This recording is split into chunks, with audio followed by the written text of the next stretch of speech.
Welcome back to all of you in another session of chapter number 1 science.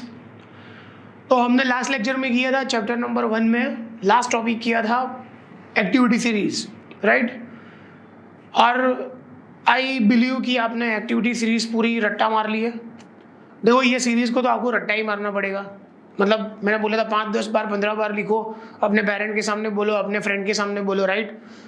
कई बच्चे तो क्या करते हैं, बाथरूम में नहाते नहाते भी बोलते रहते हैं, तो it's a good use of time, right. I am just joking. तो हम आज शुरू करेंगे displacement reaction, and displacement reaction is totally based on activity series. Okay, so our today's topic of discussion is displacement reaction.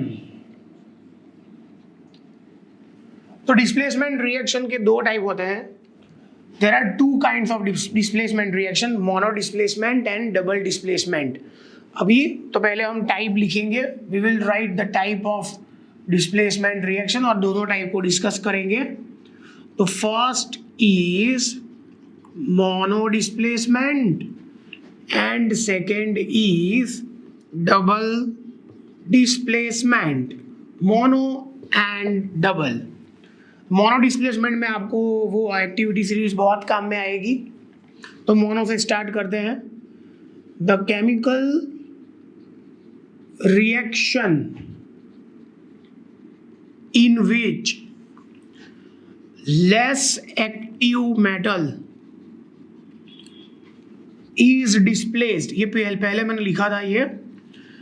The chemical reaction in which the less active metal is displaced from its salt solution, solution को salt solution बोलते हैं, by the high active metal, by the high active metal and a new compound, and a new compound is formed, then such a reaction is called, such a reaction is called mono displacement reaction। Then such a reaction is called what? Mono displacement reaction। तो ये हो गई mono displacement reaction की definition. तो अभी आप अपने पास activity series open रखो, मुझे तो बाय हार्ट याद है, तो आप एक्टिविटी सीरीज देखो और मेरे साथ कंपेयर करो। तो चलो, पहला तो हमने एग्जांपल लिखा था कॉपर सल्फेट का सॉल्यूशन, और उसके अंदर हम आयन डालेंगे। तो रिएक्शन इज पॉसिबल और नॉट पॉसिबल? 100%, क्योंकि कॉपर लेस एक्टिव है, उसके अंदर हमने हाई एक्टिव मेटल डाली है। तो क्या बनेगा? FeSO4 बनेगा, और ग्रीन कलर के कॉपर के सॉरी रेड कलर के कॉपर के पार्टिकल्स आपको दिखेंगे। ओके, तो लाइन क्या आएगी? when iron metal is placed, और आप ऐसा भी लिख सकते हो when the piece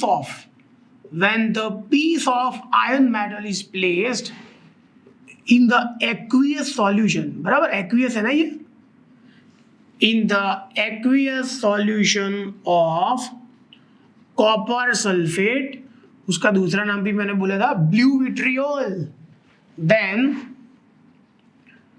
copper is being displaced by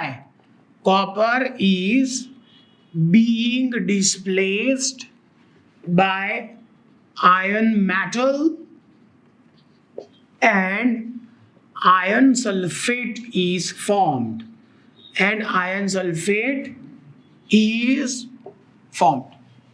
right। तो ये हो गया पहला reaction. And we can write, ऐसे तो आप कितने रिएक्शन लिख सकते हो, आपको जितने भी लिखने हैं, कंडीशन फुलफिल होनी चाहिए। चलो, मेरे पास है कॉपर क्लोराइड। क्या है मेरे पास? Copper chloride. मैंने इसका कलर बोला था आपको, सियान कलर, ब्लूइश ग्रीन ऐसा होता है, और इसका होता है रेड कलर। टेस्ट ट्यूब में आप देखोगे ऐसे ऊपर करके, तो आपको रेड कलर के पार्टिकल्स दिखेंगे, तो आपको समझ में आ जाएगा कि हाँ ये रिएक्शन हो गई, मतलब हमने जो किया है वो सही है। कॉपर क्लोराइड लिया हमने, और उसके अंदर हमने लेड मेटल डाली। कौन सी मेटल डाली हमने? लेड। तो Pb और Cl2 मिलके बनाएंगे PbCl2, और कौन सी मेटल रिलीज होगी? कॉपर। सेम मेटल रिलीज होगी, राइट। तो कॉपर सॉलिड फॉर्म में होती है और कॉपर के रेडिश पार्टिकल होते हैं, ओके। तो व्हेन लेड कॉपर से ज्यादा एक्टिव है, सिमिलरली लाइन लिखेंगे, when lead is placed in the aqueous solution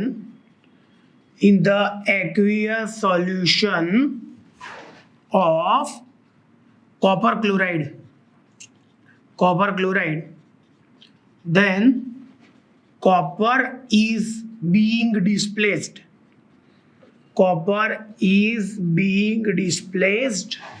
by high active lead metal, and lead chloride is formed, right. तो ये ऊपर की रिएक्शन की लाइन हो गई, और लास्ट में बहुत इंपॉर्टेंट लाइन लिखेंगे कि इन दोनों रिएक्शन की रिवर्स रिएक्शन नहीं हो सकती, क्योंकि रिवर्स करोगे तो हाई एक्टिव का मेटल और उसमें लो एक्टिव मेटल डालोगे आप, कुछ नहीं होगा। तो most important line, reverse reactions of above is not possible.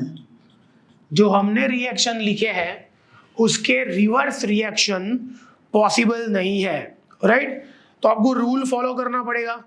If you are following the rule तो आपको 100% ये आ जाएगा, ओके। तो ये हो गया हमारा पूरा mono displacement reaction, okay.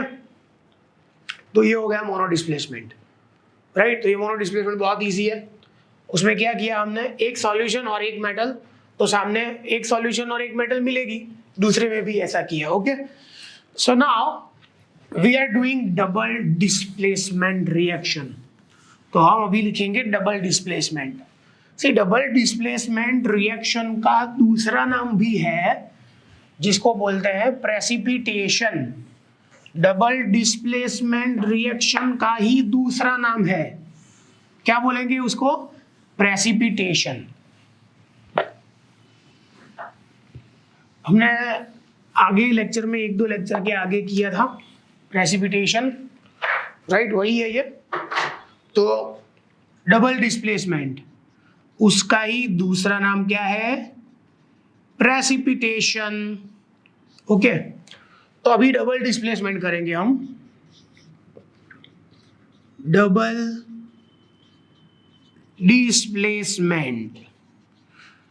Displacement क्या होता है? दो कंपाउंड होते हैं और दोनों एक दूसरे को डिस्प्लेस करेंगे और दोनों एक कंपाउंड बनाएंगे, ओके। सो हम इसकी डेफिनेशन ऐसी लिखेंगे, the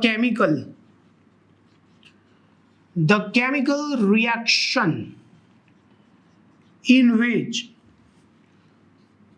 two atoms or ions or compounds in reactants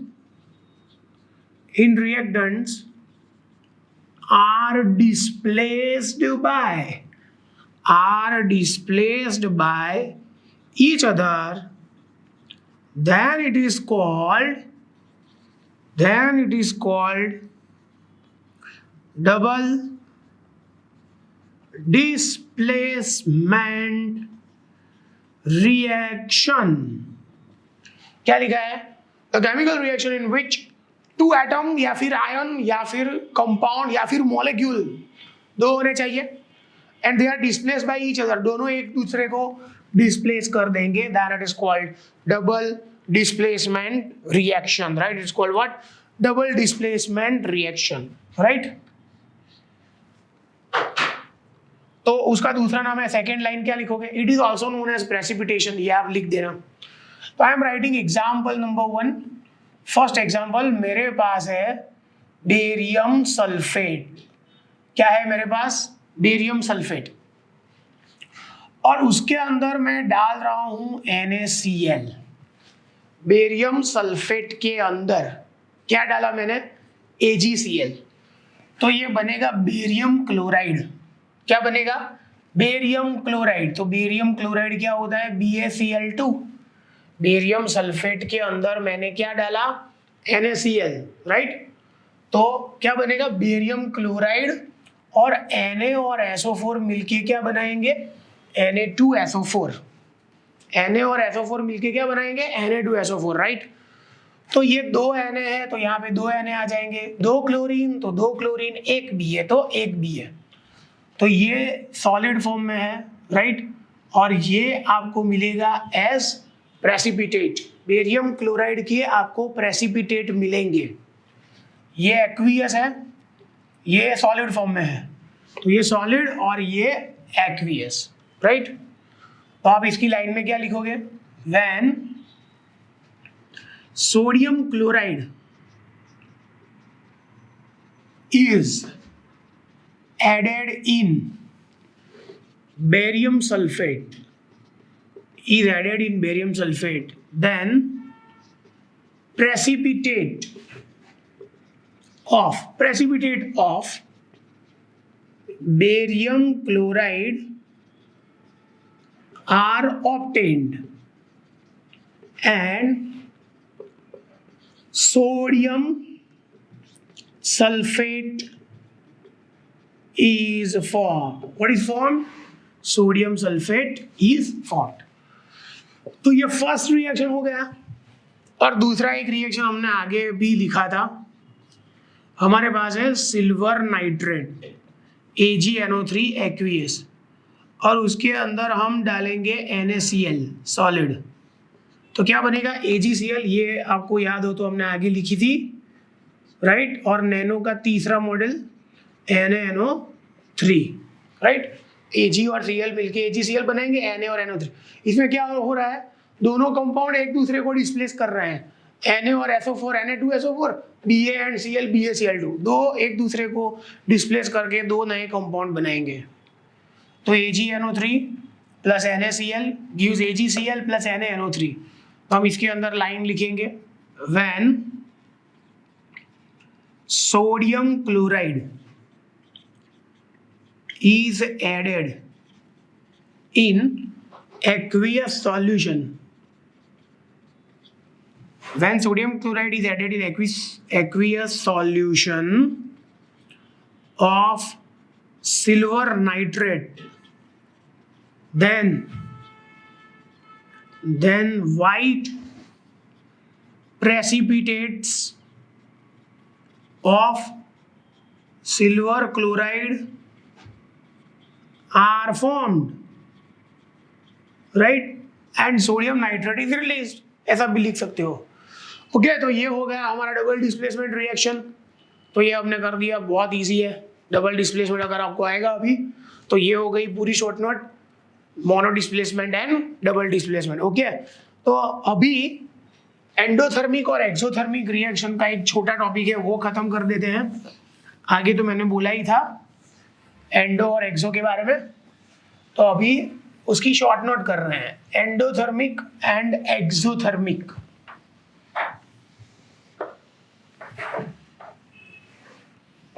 देखो, जितनी भी डिकम्पोजिशन रिएक्शन है वो सारी एंडोथर्मिक रिएक्शंस है, क्योंकि आपको उसमें हीट एनर्जी देनी पड़ेगी तभी तो वो टूटेगा, है ना। तो हम कर रहे हैं अभी next topic, endothermic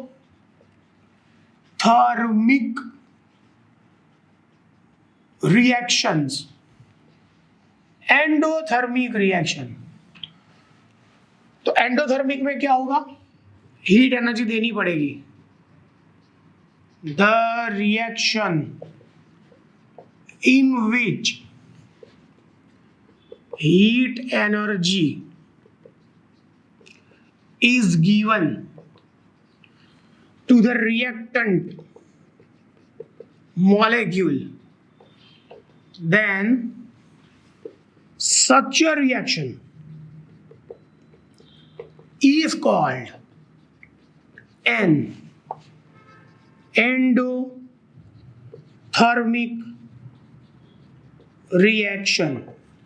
the reaction or chemical reaction in which heat energy is given to the reactant molecule, तो उसको बोलेंगे endothermic reaction.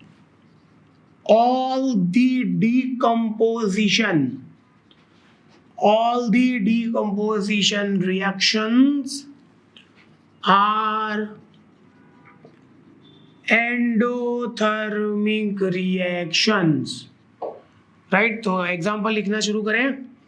मालूम ही आपको कैल्शियम कार्बोनेट, उसको गर्म करोगे तो कैल्शियम ऑक्साइड और कार्बन डाइऑक्साइड मिलेगा, तो ये एंडोथर्मिक हीट दी तभी नए कंपाउंड बने. ओके, मालूम ही है ये सब आपको. तो मैंने आगे बोला था कि digestion of food in our body is also an example of endothermic reaction. Heat energy हमें मिलती है एंडोथर्मिक.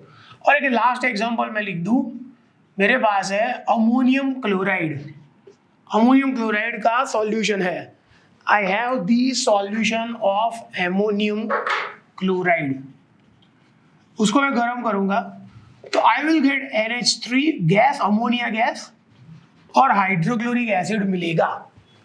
अगर अमोनियम क्लोराइड को गर्म करोगे NH4Cl को तो NH3 और HCl मिलेंगे, right. 3 + 1 4 hydrogen, 4 hydrogen, NCl, N and Cl, that's all. तो ये हो गया हमारा endothermic process. Now we will do exothermic reactions. Exo मतलब हीट रिलीज होगी. The chemical reaction in which heat energy is released is called exothermic process, right. Heat energy release हो रही है तो all combustion reactions are exothermic. क्योंकि combustion में क्या होता है, हीट एनर्जी रिलीज होती है. तो सारी कंबशन रिएक्शन कैसी है जिसमें हीट एनर्जी रिलीज होगी, एक्सोथर्मिक रिएक्शन. तो कोल का ऑक्सीडेशन इन द प्रेजेंस, तो कार्बन डाइऑक्साइड मिलेगा आपको और ड्यूरिंग द रिएक्शन आपको हीट एनर्जी रिलीज होती दिखेगी.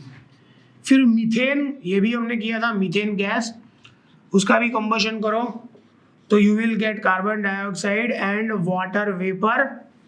Carbon dioxide, water vapour and heat energy. He मतलब हीट एनर्जी रिलीज हो रही है, इसीलिए तो उसका नाम एक्सोथर्मिक है. 4 हाइड्रोजन 2 ऑक्सीजन + 2 4 ऑक्सीजन, 2 * 4, एक कार्बन, ये हमने बैलेंस किया था. एक्सोथर्मिक में आएगा respiration in human being is an example of exothermic reaction. Respiration in our body is an example of exothermic, जिसमें एनर्जी रिलीज होगी. ओके, आप इसके अंदर एक लाइन और ऐड कर सकते हो एंडोथर्मिक में, photosynthesis is also an endothermic reaction.